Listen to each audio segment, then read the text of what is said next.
Afternoon students, how are you. कल हमने ENV का फर्स्ट चैप्टर स्टार्ट किया था, जो हमने आधा किया था let's go to school every day. तो आज हम उसे कंप्लीट करेंगे।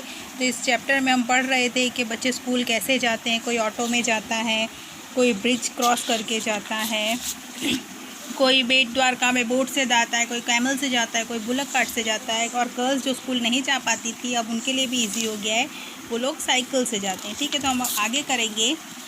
इसमें है my school my van, we are living very far from school. हम स्कूल से बहुत दूर रहते हैं। School has arranged a vehicle for us in which we go to school every day. जैसे ये स्कूल बच्चों की दूर होती है तो स्कूल से उन्हें कुछ अरेंजमेंट्स मिलती हैं, या तो बस से, या तो वैन से, या तो ऑटो से। अब हमारी क्लास में भी बहुत से बच्चे वैन से जाते हैं। ठीक है, तो यहाँ क्वेश्चंस हैं कुछ, वो हम आपको नोटबुक में बाद में करवाएंगे। फिर एक ये छोटी सी पोएम है, let's sing a song. School bus drive away around town, picking up and dropping up and bumping up and down, turn to the left, turn to the right, this school bus is out of sight, big, loud and yellow, my bus is really neat, hop up and take the front seat।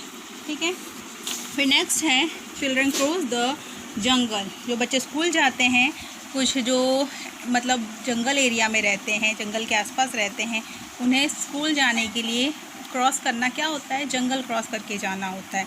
We live in Gir forest, we go to school through the thick forest to reach the school. उन्हें घने जंगल को cross करके जाना होता है।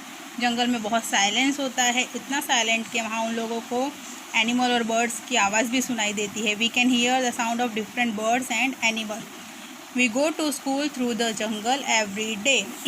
ठीक है, here is also the some question, which birds and animals can you recognise their sound and what care should you take while passing through jungle. फिर नेक्स्ट है रॉकिंग पार्क। रॉकी पार्क यानी जो लोग माउंटेनियस एरिया में, जो पहाड़ों के बीच रहते हैं, उन लोगों को भी स्कूल जाने के लिए क्या क्रॉस करना होता है, माउंटेन्स पे चढ़ के रॉकी पत्थरों के बीच से स्कूल जाना होता था।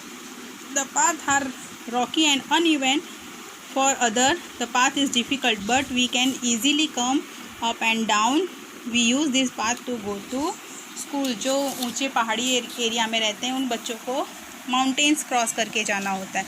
फिर नेक्स्ट है my name is Nidhi, I study in 4th standard. I cannot go to do the work easily like other children. My legs are not working by birth. ये एक लड़की है निधि, वो भी 4th स्टैंडर्ड में पढ़ती है। वो दूसरे बच्चों की तरह इजीली काम नहीं कर सकती क्योंकि उसके पैर में प्रॉब्लम है, जब वो बॉर्न हुई थी तब से। I found difficult to go to school. My mother was lifting me every day to school. उसे चलने में तकलीफ थी, इसलिए उसकी मम्मी रोज़ उसे गोद में उठा के स्कूल लेके जाती थी। But now I am coming to school on my own. अब वो खुद से स्कूल जाती है। I have been provided with a wheelchair by which I go regularly to school. ठीक है, तब उसे एक व्हील चेयर दे दी गई है जिससे वो रोज़ स्कूल खुद से आ जा सकती है। ठीक है, यहाँ एक छोटी एक्टिविटी है, वो मैं आपको नोटबुक में कराऊँगी। उसके बाद है ropeway. Have you ever been to Pavagadh और अंबाजी। आप लोग पावागढ़ और अंबाजी गए हैं ना, वहाँ पे जब हम सीढ़ियाँ नहीं चढ़ पाते तो वहाँ रोप वे यूज़ किया जाता है। There is a ropeway to reach the temple from down to up.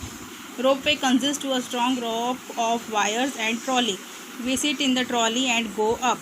हम उस रोप में, ट्रॉली होती है, उसके अंदर बैठ के नीचे से ऊपर तक पहुँचते हैं और मंदिरों में दर्शन करते हैं। वैसे ही जो ऐसे एरिया में स्कूल होती है, जो पीपल वहाँ पे रहते हैं, उन लोगों को ऐसे रोप वे का यूज़ करना पड़ता है। Many states have this kind of way to cross the river और valley. Some children also use this. कुछ बच्चे इसका यूज़ करके भी अपने स्कूल तक पहुँचते हैं।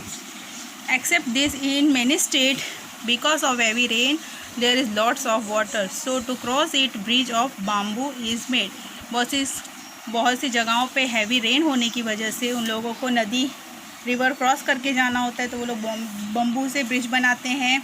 फिर लकड़े की बोट जैसा ब्रिज बना के चलते हैं, रोप यूज़ करते हैं। No matter whether there is dense forest, farm, river, mountain और desert, we will regularly reach the school. मतलब अब जितने भी मुश्किल हो, हम कितने भी फॉरेस्ट में रहते हों, फार्म में, रिवर एरिया में, माउंटेनियस एरिया में, डेजर्ट में, कहीं भी रहते हों, लेकिन हम हमारे स्कूल नहीं छोड़ेंगे और हर मुसीबत को फेस करते हुए अपनी स्कूल तक ज़रूर पहुंच जाएंगे। ठीक है, तो ये हमारा चैप्टर कंप्लीट हुआ। इस टेक्स्ट बुक के अकॉर्डिंग जो भी एक्सरसाइज है वो मैं आपको नोटबुक में दूंगी पिक के साथ, वो आपको नोटबुक में कंप्लीट करना। वर्कबुक का जो वर्क होगा वो आपको सिर्फ वर्कबुक में ही करना है। और इस चैप्टर को अच्छे से पढ़िए, रीड करिए, समझिए।